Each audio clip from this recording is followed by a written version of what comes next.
সম্মিলিতভাবে তবলিগের কার্যক্রমটা পরিচালনা করা হয়। আমরা অব্যাহতভাবে আমাদের সেই আহ্বান জানিয়ে যাচ্ছি।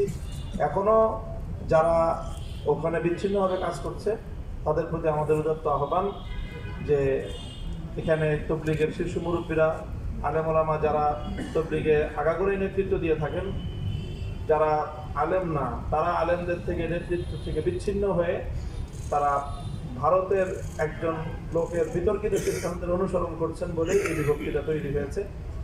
কাজেই ভারতের বিষয়টা ভারতে রেখে বাংলাদেশের সকলে যদি মিলেমিশে কাজ করে তাহলেই কিন্তু সমস্যার সমাধান হয়ে যায়।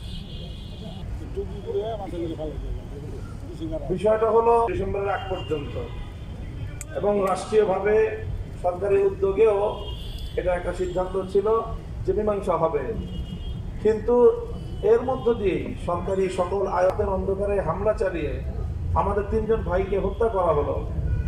এখন সেই রক্তের উপর দিয়ে আমরা কিভাবে তাদের সাথে আলোচনায় যেতে পারি?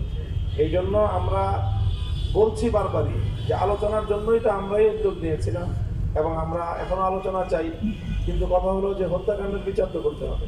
হত্যাকাণ্ডের বিচার না করলে বারবার একই ঘটনা ঘটছে। 2018 সালে 5,000 লোক সেখানে আহত হয়েছে, সেখানে প্রাণহানি ঘটেছে, আবারও 2024 সালে একই ঘটনা ঘটলো। এই জন্য আলোচনার জায়গায় হত্যাকাণ্ডের বিচার আলাদা জায়গায়।